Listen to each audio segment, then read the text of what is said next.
कहानी की शुरुआत होती है फे नाम के एक लड़के से जो एक साथ सैकड़ों दुश्मनों का सामना कर रहा था। उसने अपनी मार्शल आर्ट्स की कला से कईयों को धूल चटा दी, मगर बदकिस्मती से सबने एक साथ हमला करके उसे बेहोश कर दिया। तभी उसे अपने बचपन की झलक दिखाई दी जब वो अपने पिता के साथ एक अनाथ आश्रम चलाता था। एक दिन उन्हें फियरी नाम का एक लड़का मिला जो बिल्कुल मरने की हालत में था। वो तुरंत फियरी को अपने अनाथ आश्रम में ले आए और उसका इलाज किया। तब फे ने उसे फिर से उठने की हिम्मत दी और कहा कि मैं हमेशा तुम्हारी रक्षा करूंगा।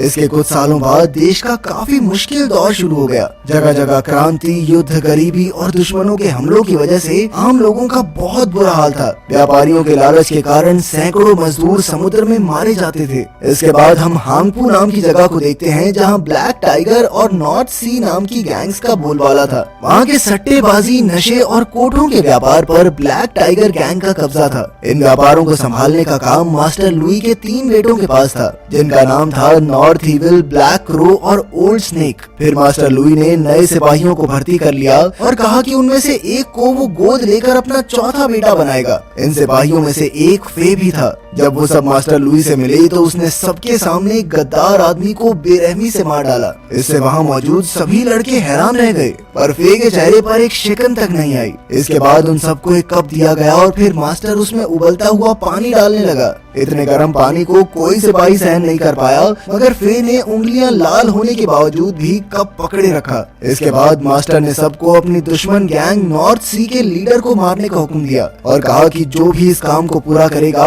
वही उसका चौथा बेटा बनेगा। अब फे ने अगले दिन नॉर्थ सी के अड्डे पर हमला कर दिया। उसने अकेले ही सभी गार्ड्स पर हमला करके उन्हें ठिकाने लगा दिया। आखिरकार उसका सामना गैंग लीडर से हुआ। दोनों के बीच जबरदस्त मुकाबला शुरू हो गया, लेकिन अंत में फे ने अपनी मार्शल आर्ट्स की ताकत से अपने दुश्मन की ही तलवार से उसी का गला काट दिया। तभी अचानक नॉर्थ सी के कई गुंडों ने उसे घेर कर इकट्ठे हमला बोल दिया। कहानी की शुरुआत इसी जगह से हुई थी, मगर तभी फे के साथ ही बिग टूथ ने ऐन वक्त पर वहां आकर पटाखों की दुकान में आग लगा दी और फे को लेकर वहां से भाग निकला। जब वो ब्लैक टाइगर के अड्डे पर पहुंचा तो फे की बहादुरी देखकर मास्टर बेहद खुश हुआ और उसने फे को गोद ले लिया। वहीं दूसरी ओर जब नॉर्थ सी के लीडर के बेटे वुलोंग ने अपने पिता का सर चौराहे पर लटकता हुआ देखा तो उसका खून खौल उठा। अब उसने अपने पिता के कातिल का खात्मा करने की ठान ली थी। उधर जब फे की हालत सुधरी तो उसे गोद लेने की रस्म में टैटू बनवाने को कहा गया। तब टैटू बनाने वाले ने फे को बताया कि ब्लैक टाइगर गैंग का एक खुफिया खजाना है जो सिर्फ 2 अलग अलग चाबियों से खुल सकता है। ये चाबियां इस वक्त मास्टर के बेटे ब्लैक क्रो और ओल्ड स्नेक के पास थी।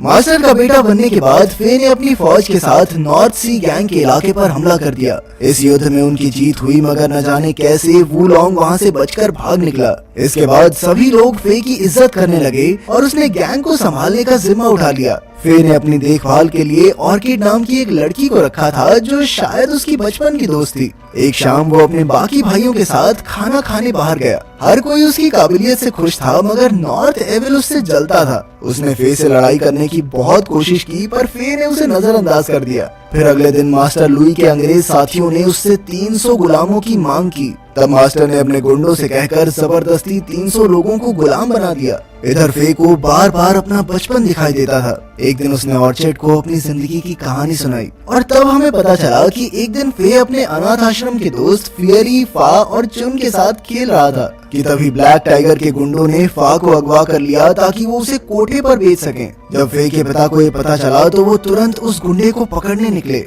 लेकिन तब तक बहुत देर हो चुकी थी क्योंकि वो फा को पहले ही बेच चुका था। इसके बाद ब्लैक टाइगर गैंग ने फे के पिता के अनाथ आश्रम में आग लगा दी। फे के पिता सभी बच्चों को बचाने में जुट गए, पर इसी चक्कर में अपनी जान से हाथ धो बैठे। इससे फे और फियरी को इतना गुस्सा आया कि वो उस ब्लैक टाइगर गैंग के गुंडे के घर बदला लेने पहुंच गए, मगर उसे तो पहले ही किसी ने मार दिया था। इसके बाद उन दोनों को एक गुरु ने अपने पास रखा और कई सालों तक उन्हें मार्शल आर्ट्स की शिक्षा दी। फिर बड़े होकर जब वो अपने शहर लौटे तो उन्होंने अपनी ही ईगल गैंग बना ली। अब उन्होंने फे के पिता और बाकी सबके माँ बाप की मौत का बदला लेने का फैसला किया, जिन्होंने ब्लैक टाइगर की गुलामी में अपनी जान गंवा दी थी। तब से फे ब्लैक टाइगर गैंग का हिस्सा बनने की कोशिश करने करने लगा। ऑर्चिड ने तवायफ होने का नाटक किया और वहीं फियरी और चुन ईगल गैंग को बढ़ाते रहे। तब हमें ये पता चलता है कि फे ब्लैक टाइगर गैंग में इसलिए शामिल हुआ ताकि वो उसे अंदर से खत्म कर सके। जल्द ही फे ने सारी जानकारी इकट्ठा करके ईगल गैंग तक पहुंचा दी। आखिरकार इतने सालों की प्लानिंग के बाद अब वो अपने मंसूबों को अंजाम दे सकेंगे। एक दिन फियरी, चुन और उसके साथियों ने मिलकर ओल्ड स्नेक पर हमला कर दिया। फिर वो उसे एक सुनसान जगह पर ले आए और उसे तड़पा तड़पा कर मार डाला। इसके बाद चुन ने उसकी जेब से चाबी निकाली और उसकी डुप्लीकेट बनाकर वापस रख दी। फिर रात को उन्होंने एक संदेश के साथ ओल्ड स्नेक की लाश ब्लैक टाइगर के अड्डे पर पहुंचा दी। उस पर लिखा था कि सबको अपने बुरे कर्मों का फल मिलेगा। ये देखकर मास्टर का दिल दहल गया, पर उसने देखा कि चाबी सुरक्षित थी। फिर उसने ये चाबी नॉर्थ एविल को संभालने के लिए दी। वहीं दूसरी ओर फे मछली पकड़ने के बहाने फियरी से मिलने आया और उससे डुप्लीकेट चाबी लेकर अगले प्लान की तैयारी करने लगा। फिर शाम को फे ब्लैक क्रो के अड्डे पर सट्टा लगाने पहुंच गया। वो सट्टा लगाता और जानबूझकर हर बार हार जाता। अब उसके पैसे खत्म हो गए तो वो ब्लैक क्रो से 3000 सिक्के उधार लेने गया, मगर ब्लैक क्रो ने पैसा देने से साफ इनकार कर दिया। तब फे ने उसके सामने वो डुप्लीकेट चाबी रख दी तो ब्लैक क्रो ने उससे पूछा कि ये तुम्हारे पास कहां से आई। फे ने कहा कि ये उसे नॉर्थ इविल के पास मिली। उसने कहा कि नॉर्थ इविल तो मास्टर के असली चाबी देने से पहले ही डुप्लीकेट चाबी बना चुका था, मगर ब्लैक क्रो को उस पर यकीन नहीं हुआ। इसीलिए वो फे को लेकर शहर के एक सुनसान कोने में आ गया जहाँ ब्लैक टाइगर का खुफिया खजाना मौजूद था। जब डुप्लीकेट चाबी से खजाना खुल गया तो ब्लैक क्रो का शक यकीन में बदल गया। इसके बाद फे मछली पकड़ने के बहाने दोबारा फियरी से मिला और उसे खुफिया खजाने का पता बताया। अब वो अपने अगले प्लान की तैयारी में जुट गए। अगली सुबह चुन कपड़े धोने वाली का भेष बनाकर फे के घर पहुंच गई। वो यहाँ पर उसे अगले प्लान की तारीख की खबर देने आई थी। खैर उस रात मास्टर ने फे को अपनी तलवारों का कमरा दिखाया, पर तभी अचानक उनके दुश्मन वुलोंग ने उन पर हमला कर दिया। जल्द ही दोनों गैंग्स में जबरदस्त जंग शुरू हो गई। फे ने वुलोंग का मुकाबला किया और मास्टर लुई ने गुंडों को संभाला। फे और वुलोंग दोनों कमाल के तलवारबाज थे, पर अंत में फे उस पर भारी पड़ गया और उसने वुलोंग के सीने पर तलवार रख दी। फे उसे मारना नहीं चाहता था, पर अचानक मास्टर ने पीछे से तलवार को धक्का दे दिया, जिससे वुलोंग की मौके पर ही मौत हो गई। वहीं दूसरी ओर ईगल गैंग ने नशे की दुकानों में आग लगाकर अपना काम शुरू कर दिया। फिर उन्होंने खुफिया खजाने के पास पहुंचकर गार्ड्स को भी मात दे दी।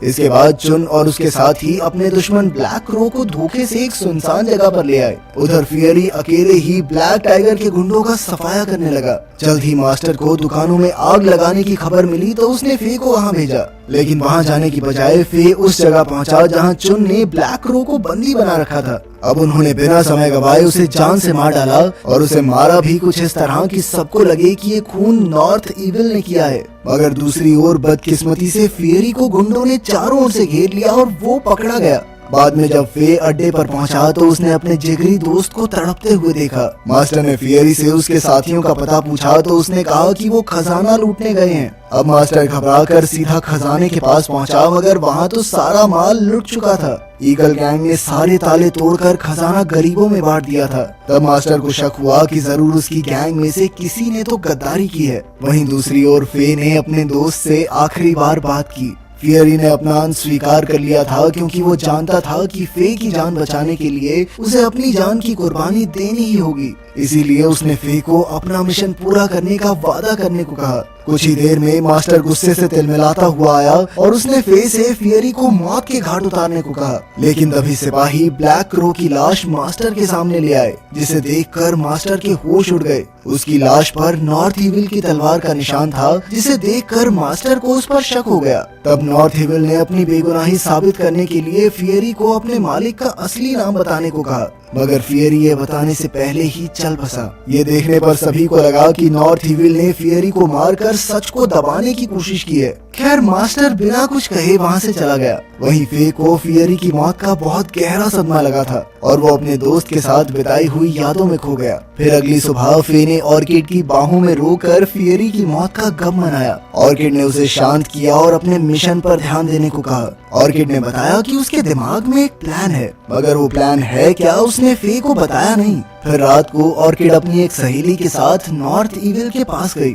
नॉर्थ इविल मालिश करवा रहा था तो ऑर्किड ने उसे कहा कि वो उसे फे का राज बताना चाहती है। ऑर्किड ने खुलासा किया कि फे ने ही खजाने पर हमला किया था और वही ब्लैक क्रो और ओल्ड स्नेक का कातिल है। फिर उसने बताया कि मेरा असली नाम फा है और मुझे बचपन में ब्लैक टाइगर के गुंडों ने कोठे पर बेच दिया था। ये कहकर उसने नॉर्थ इविल का विश्वास जीत लिया और उसके करीब आने लगी। तभी अचानक उसने अपने बालों की सुई निकालकर उस पर हमला कर दिया, मगर नॉर्थ इविल भी इतनी जल्दी झांसे में आने वाला नहीं था। उसने फा का गला दबाया और उसे पानी में डुबोकर बड़ी बेरहमी से मार डाला। इसके बाद वो उसकी सहेली की ओर बढ़ा जो कोई और नहीं बल्कि चुन थी। चुन ने अपना चाकू निकाला और एक ही झटके में नॉर्थ इविल को मार गिराया। अगली सुबह फे और चुन ने अपनी ईगल गैंग के साथ फियरी और ऑर्चिड को दफन करके श्रद्धांजलि दी। इसके बाद फे ने ऐलान किया कि अब असली जंग छेड़ने का समय आ चुका है। उसने शहर के आम लोगों के बीच पर्चे बांटकर उन्हें ब्लैक टाइगर के खिलाफ आवाज उठाने को कहा।